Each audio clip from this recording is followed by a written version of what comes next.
प्रतिष्ठा कार्यक्रम पर अब कांग्रेस डैमेज कंट्रोल पॉलिटिक्स में फंसी हुई दिख रही है। शायद तभी तक राहुल गांधी एक तरफ इनकार करते रहे तो दूसरी तरफ कांग्रेस के नेता रामलला के दर्शन करते हैं। मायावती हो या फिर अखिलेश यादव या फिर अरविंद केजरीवाल, विपक्ष के तमाम नेता राम भक्त होने का दावा भी कर रहे हैं और प्राण प्रतिष्ठा से दूरी भी बना रहे हैं। क्या ये राम भक्ति की सियासी शक्ति ही है जिसने पूरे विपक्ष को कंफ्यूजन में डाल दिया है? और सबके राम हैं और सबके राम के सब हैं, तो क्यों प्राण प्रतिष्ठा के कार्यक्रम को विपक्ष सियासत का मुद्दा बना रहा है? आज एक खास गेस्ट पैनल के साथ इसी पर महाबहस, लेकिन पहले ये रिपोर्ट।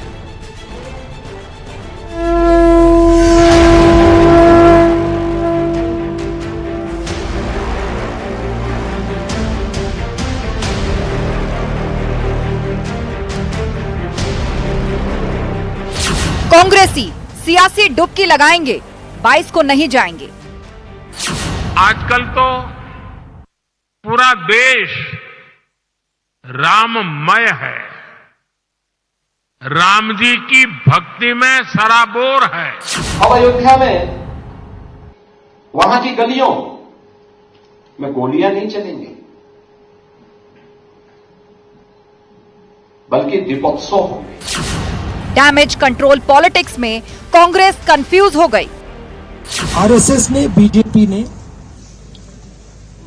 22 तारीख को एक चुनावी flavour, election flavour, political flavour दे दिया है। इसीलिए कांग्रेस प्रेसिडेंट ने इनकार किया वहां जाने। राम भक्ति से सियासी शक्ति, विपक्ष इसलिए कंफ्यूज। इसका निमंत्रण मिला है तो, और अभी इसका मैंने वहां जाने का अभी कोई फैसला नहीं लिया है, क्योंकि अभी मैं अपने पार्टी के काम में बहुत व्यस्त हूँ। लेकिन अयोध्या में 22 जनवरी को राम मंदिर को लेकर जो भी कार्यक्रम होने के लिए जा रहा है, उसका हमारी पार्टी को कोई भी ऐतराज नहीं है, उसका हम स्वागत करते हैं। आपका जय हनुमान, विपक्ष का सियासी सुंदरकांड।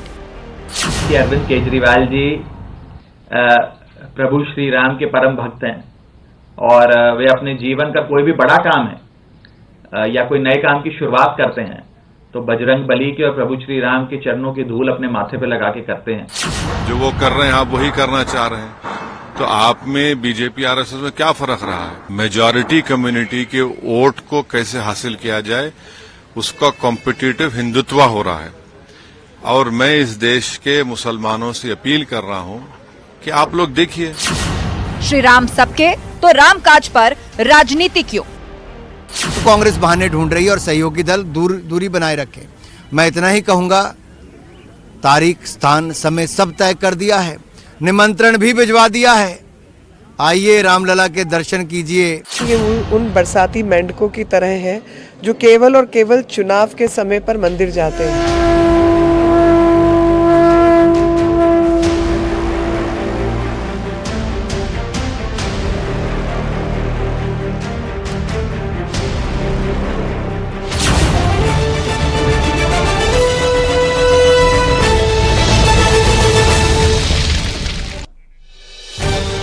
और अब वक्त है महाबहस के 3 राउंड्स के सवालों का। आपको दिखाते हैं वो सवाल जिनके इर्द गिर्द फोकस रहेगी आज की डिबेट। सवाल नंबर 1 यही, डैमेज कंट्रोल में कांग्रेस कंफ्यूज।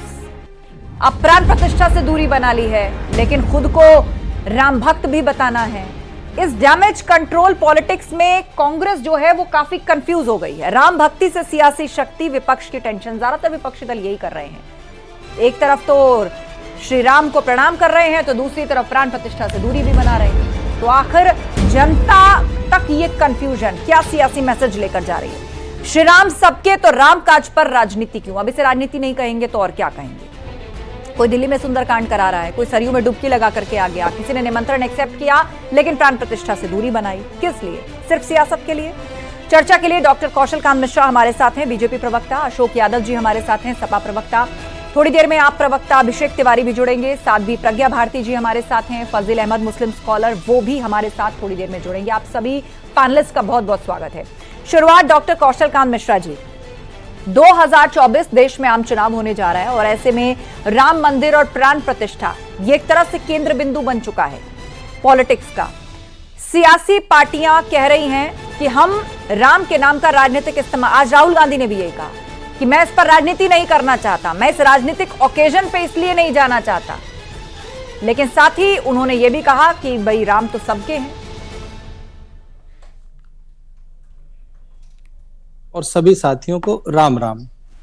और आजकल तो देश में ऐसा समय आ गया है कि हम कहते थे ना, राम नाम की लूट है, लूट सके सो लूट, अंतकाल पछताएगा जब प्राण जाएंगे छूट। अब देखिए, जो भी राम विरोधी थे सभी लोग अपनी राजनीति को साधते हुए आज राम की शरण में हैं। ये 22 जनवरी जो है, ये भारतवर्ष की आध्यात्मिक एवं सांस्कृतिक स्वतंत्रता का दिन है। आप ये देखिए कि रोमन मंदिर टूटे तो अब तक नहीं बने, यूनान के मंदिर टूटे तो आज तक खंडित रहे, चाहे ज्यूज हो, डायनोसिस हो, अपोलो हो, मिस्र की सभ्यता खत्म हो गई, आज तक नहीं उठी। फारस की अग्नि एक बार बुझ गई, दोबारा नहीं जली। मेसोपोटामिया की सभ्यता खत्म हो गई, दोबारा नहीं उठी।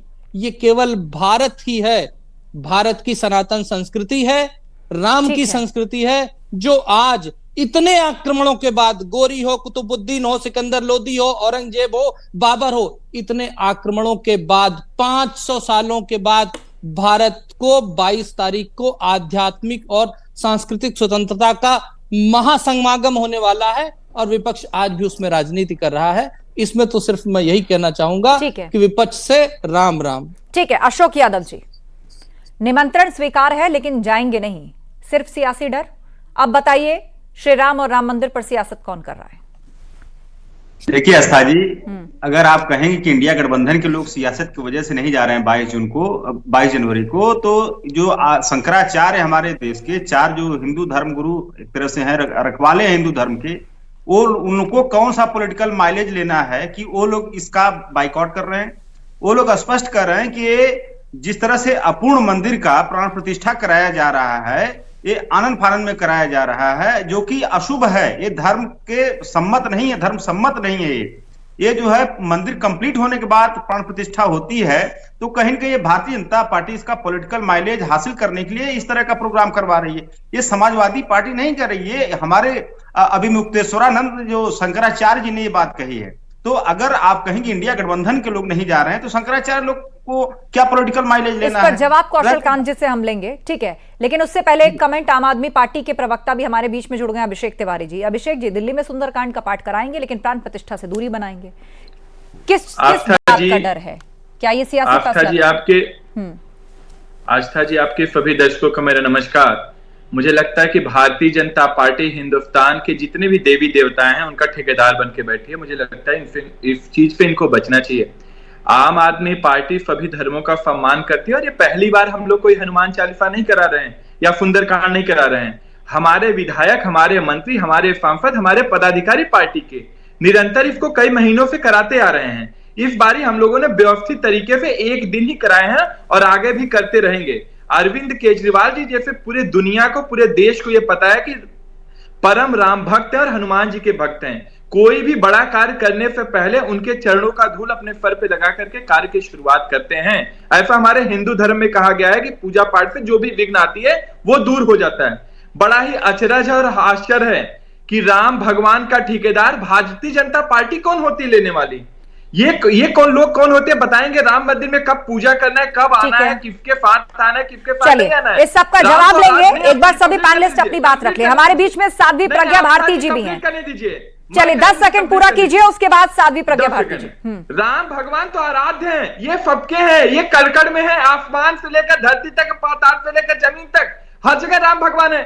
ये भाजपाई अपनी वोट बैंक के कारण राम भगवान को, ठीक है, आप कह रहे हैं बीजेपी वोट बैंक पॉलिटिक्स कर रही है। साध्वी प्रज्ञा जी, क्या भाजपाई क्या प्रज्ञा जी, सबका जवाब राम नाम पर कौन सियासत कर रहा है? और क्या अब जब देश राममय है, प्राण प्रतिष्ठा होने जा रही है, उस पर इसका सियासी इस्तेमाल करना सही है? देखिए आस्था, सबसे पहले तो मैं ये कहूंगी कि पूरे देश का वातावरण इतना ज्यादा सकारात्मक ऊर्जा से भरा हुआ है। संपूर्ण भारतवासी प्रसन्न है, उनके अंदर उत्साह है, आशा का संचार हो चुका है। और ये जो पॉजिटिविटी है ना, ये जितने भी नेगेटिव लोग हैं उनको खल रही है। उनको अच्छा नहीं लग रहा कि भारत के अंदर राममय वातावरण बन चुका है। और अच्छा क्यों लगेगा बताइए ना, ये जो विपक्ष है, इंडी गठबंधन की जितनी भी पार्टीज है, ये वही लोग हैं ना जिन्होंने कहा था प्रभु श्री राम काल्पनिक हैं, जिन्होंने राम सेतु पर प्रश्न चिन्ह उठाए थे। तो बताइए ये लोग कैसे न्योता स्वीकार करेंगे? क्यों नहीं करेंगे आमंत्रण और निमंत्रण की पॉलिटिक्स? किस मुंह से जाएंगे प्रभु श्री राम के द्वार पर? क्या कहेंगे प्रभु को कि हमने तो आपको स्वीकार ही नहीं किया, हमें तो डाउट है आपकी आइडेंटिटी पर। लेकिन आज क्योंकि पूरा देश राममय हो चुका है तो सोचा कि बहती गंगा में हाथ धो ले। आपने बिल्कुल सही शब्द का प्रयोग किया है आस्था, यहां पर damage control politics. You are right, absolutely right, ये डैमेज कंट्रोल पॉलिटिक्स है। अशोक यादव जी, सपा के जो प्रवक्ता यहां पर बैठे हैं, अभी इन्होंने शंकराचार्य जी की बात करी। आप शंकराचार्य जी की हर बात मानते हैं, तो शंकराचार्य जी ने तो यह भी कहा कि काशी और मथुरा दे दीजिए, फिर काहे आपत्ति है आप लोगों को, क्यों प्रॉब्लम है? सेकंड बात, अभी आप लोग बात कर रहे हैं गर्भगृह के ऊपर। गर्भगृह के ऊपर आप लोगों की नॉलेज अधूरी है क्या भाई साहब? आपको नहीं पता कि जो प्राण प्रतिष्ठा है वो गर्भगृह में होती है, और गर्भगृह का निर्माण कार्य पूर्ण हो चुका है, और प्रॉपर हिंदू रीति रिवाजों के अकॉर्डिंग अभिजीत मुहूर्त निकाला गया है। और पूरे देश में जो प्रसन्नता का वातावरण है, इसमें विघ्न क्यों डाल रहे हैं आप लोग? आपको तो प्रसन्न होना चाहिए। अखिलेश यादव तो वो पार्टी है ना, अखिलेश यादव वो लोग हैं जिन्होंने कार सेवकों पर गोली चलाई थी। क्या उम्मीद करते हैं आप अखिलेश यादव की पार्टी से कि वो प्रभु श्री राम के न्योते को स्वीकार करेंगे? क्या उम्मीद की जाए इनसे? इन्होंने गोलियां चलाई है कार सेवकों के ऊपर, प्रभु से क्षमा मांगनी चाहिए आस्था। ठीक है, फजील अहमद जी,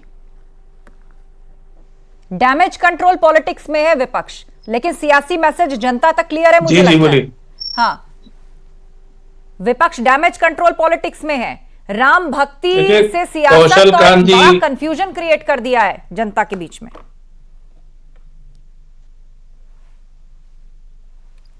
मैं अभी कौशल कांत जी को सुन रहा था। कौशल कांत जी 900 साल का मुगलों का इतिहास बताते हैं। इसीलिए मैं कहता हूं कि विज्ञान के छात्र हैं, इतिहास नहीं जानते, और जो इतिहास नहीं जानता वो राजनीति कुछ समझ नहीं रखता। ये 200 साल अंग्रेजों का भूल जाते, उसके बारे में बोलते ही नहीं, केवल मुगलों का इतिहास इनको याद रहता है। और साध्वी प्रज्ञा कह रही कि गोली चलवाया। अरे गोली चलाया मुलायम सिंह यादव ने, चलवाया किसने ये तो सोचिए। दिल्ली में जब गोली चली अयोध्या में, तो दिल्ली में वीपी सिंह प्रधानमंत्री थे, अडवाणी जी और वाजपेयी जी, ये लोग उनके समर्थक थे, सरकार में शामिल थे। अगर मुलायम सिंह यादव ने गोली चलवाई तो इन लोग को तत्काल मुलायम सिंह को 1 मिनट के अंदर बर्खास्त कर देना चाहिए था। एक भी उनको मालूम था, लगातार हमको याद है अच्छी तरह से, पिछले 15 दिन से लॉकडाउन था उत्तर प्रदेश, तमाम कार्य सेवकों को रोका जा रहा था। उसी समय इनको समर्थन वापस लेके मुख्यमंत्री को बर्खास्त कर देना चाहिए था। लेकिन इन लोगों ने कार सेवक प्रकरण कहां से लेकर बैठ गए फजील अहमद जी? वो प्रकरण पूरा देश जानता है, बच्चा बच्चा जानता है, हम उस पर डिबेट नहीं कर रहे। राम मंदिर बन के तैयार है, सवाल ये है कि प्राण प्रतिष्ठा पे सियासत कौन कर रहा है? एक तरफ तो कह रहे हैं कि हम राम सबके आराध्य हैं, राम पर राजनीति नहीं होनी चाहिए, लेकिन प्राण प्रतिष्ठा से दूरी इसलिए क्योंकि 24 में मुसलमान या अल्पसंख्यक नाराज ना हो जाए, यही वजह है ना? नहीं, आप हमको बुलाइएगा और फिर गरियाइएगा। नहीं, आप हमको बुलाइएगा फिर गलियाइएगा। नहीं, मैं गलिया नहीं रही हूँ, मैं आपको कह रही हूँ, आप विषय से भटक गए। यहाँ कार सेवकों पर डिबेट नहीं है, वो प्रकरण खत्म हो, उसके बारे में हर कोई जानता है। तो कोई जाएगा आपके यहाँ? आप मेरी बात समझिए, गोली चलाने पर हम बात कर रहे हैं कि भारतीय जनता पार्टी केंद्र में सरकार में थी। यदि मुलायम सिंह यादव ने गोली चलवाया तो अगले घंटे ही कौशल कांत जी अपना समर्थन वापस लेके सरकार को गिरा देना था और मुलायम सिंह यादव को बर्खास्त कर देना था। लेकिन भारतीय जनता पार्टी ऐसा क्यों करती है? उनको तो गोली चलने से फायदा हुआ, राम भक्त मरे तभी तो आज यहाँ तक पहुंचे। ठीक है, कौशल कांत जी जवाब देंगे। नहीं मरे होते तो आज बीजेपी को कौन पूछता? देखिए, ये राजनीतिक विश्लेषक है, इनके ऊपर हम क्या टिप्पणी करें, क्योंकि लाशों पर राजनीति करने का काम ये लोग करते होंगे। भारतीय जनता पार्टी ऐसा कुछ नहीं करती है। हम अपने जो पॉलिटिकल ओपोनेंट है उनको जवाब देते हैं। मेरे मित्र शंकराचार्य जी की बात कर रहे थे, तो पहले तो आज सुबह का स्टेटमेंट समझ लीजिए कि सभी शंकराचार्य में 2 शंकराचार्य समर्थन कर रहे हैं और सबने लिख करके दिया है कि जो भी हो रहा है वो उचित हो रहा है, इसमें कोई विभेद नहीं है।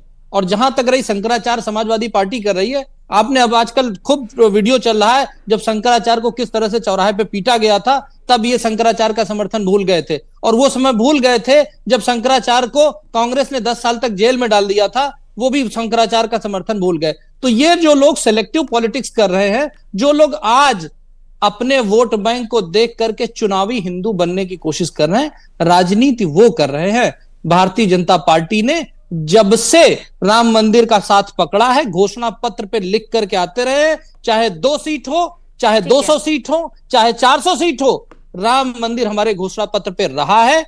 और हम खुशी मनाते हैं कि देश ने हमें जो जनादेश दिया, हमने उसको पूरा किया। यही लोकतंत्र की खूबसूरती है कि आज जो लोकतंत्र ने हमें आदेश किया था, वो भव्य राम मंदिर बन के आ रहा है।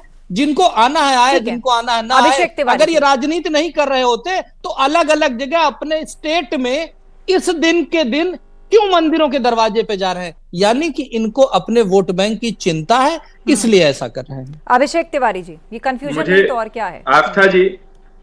आस्था जी, कोई कंफ्यूजन नहीं है। पूरा दिल्ली और पूरा देश जानता है कि अरविंद केजरीवाल हिंदुस्तान के इकलौते ऐसा नेता, मुझे फक्र है अपने नेता पे कि हिंदुस्तान की राजनीति में पहले ऐसा नेता है कि जो अपने बुजुर्गों को तीर्थ यात्रा कराते हैं, चाहे वो अयोध्या हो, चाहे वो उज्जैन हो, चाहे वो अलग अलग मंदिर हो, चाहे वो अलग अलग जगह हो।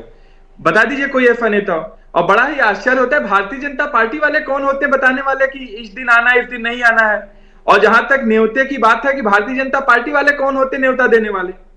तो आज सवाल है कि राम राज्य का, राम भगवान को भारतीय जनता पार्टी वाले हम लेकर आए हैं। राम भगवान तो हम सबको लेकर के आए हैं।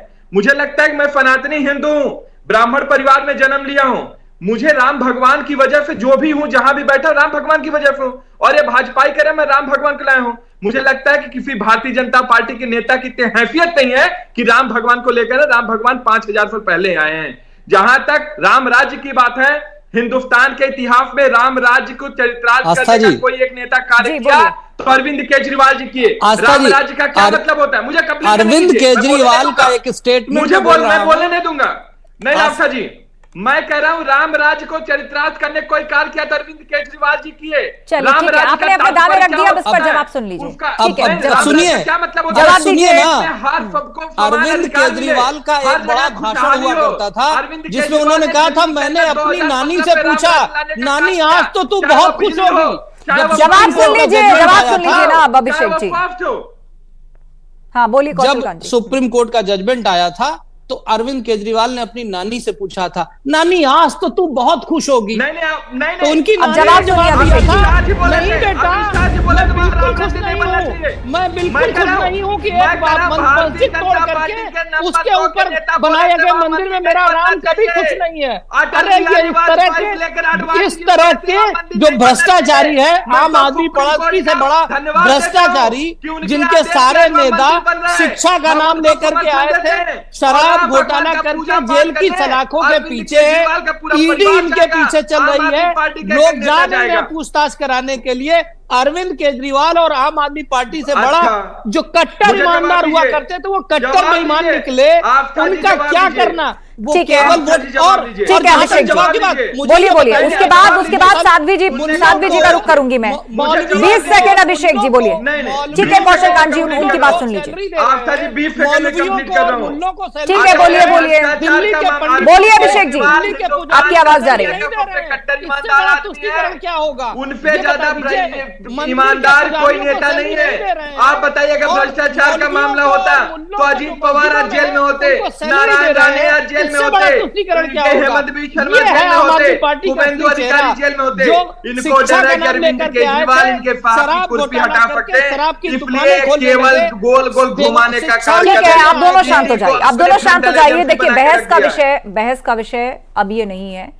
2024 नजदीक है और ये इतना बड़ा कार्यक्रम जो होने जा रहा है, एक तरह से जातिगत जनगणना की बात जो अभी देश में उठी थी, ओबीसी पॉलिटिक्स या कास्ट पॉलिटिक्स की बात जो जोर शोर से हो रही थी, उसके बाद बहुत से लोगों को, क्या साध्वी प्रज्ञा जी, ये डर सता रहा है बहुत सी पॉलिटिकल पार्टीज को कि राम नाम पे सब कहीं एक हो गए तो देखिए बिल्कुल सता रहा है। आज ये यहाँ बैठकर कह रहे हैं कि राम नाम को एक नैरेटिव सेट करना चाह रहे हैं ना ये लोग कि प्रभु राम एक पार्टी के हैं। तो जब आपकी सरकार का कार्यकाल था तब आप कर लेते ना ये शुभ कार्य, तब आपने क्यों नहीं किया?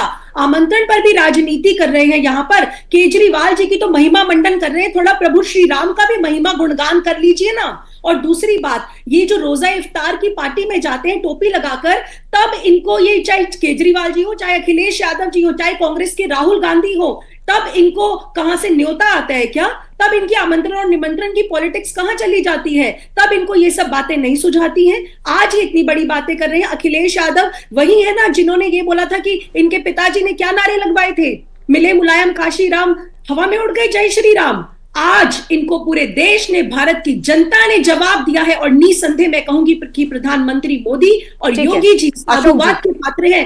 एक second Aastha ji, let me just complete. I would say कितने भी मिल जाए मुलायम काशीराम, पूरा देश बोलेगा जय श्री राम। अशोक जी आपने गलत किया है, अखिलेश यादव जी ने गलत किया। शंकराचार्य लोगों को दे देती तो शंकराचार्य लोग भी चले जाते, तो साध्वी जी को एक ज्ञान शंकराचार्य देना चाहिए। सुनिए अशोक जी, आप शंकराचार्य जी को लेकर ना यहाँ पर आप उनको अपना प्यार मत बनाइए, लोगों का गलत बात कर रहे हैं आप यहाँ पर। आपके पास कोई लॉजिक है क्या? अगर शंकराचार्य जी ने मना किया तो इससे मेरी आस्था शंकराचार्य का सिग्नेचर नहीं है। एक मिनट, आप यहाँ चल में बैठे, आप बार बार शंकराचार्य जी को कोट कर रहे हैं, उस पर जवाब मिल गया ना। 2 शंकराचार्यों ने बकायदा लिखित, आप अपडेट हैं अशोक जी, बकायदा लिखित स्टेटमेंट जारी किया है कि उनको कोई आपत्ति नहीं है, जो हो रहा है सही हो रहा है। आप बार बार उनको कोट कर रहे हैं, भ्रम फैला रहे हैं। बना दिया किसानों की यूरिया की खाद से 10 बोरी खाद निकल गई, किसान नौजवानों की 15 करोड़ रुपया निकल गई। अब भगवान राम आप मुझे ये बताइए, INDIA और तमाम दलों में अगर इतना कंफ्यूजन है कि आप चाहते हैं कि बहुसंख्यक भी नाराज ना हो जाए और अल्पसंख्यक जो है वोट बैंक जिसको आप अपना समझते आए अभी तक की, वो भी कहीं नाराज ना हो जाए, तो ये पसोपेश की स्थिति में आप कोई पॉलिटिकल लाइन क्लियर नहीं ले पा रहे हैं और जनता कंफ्यूजन समझ नहीं पाती है।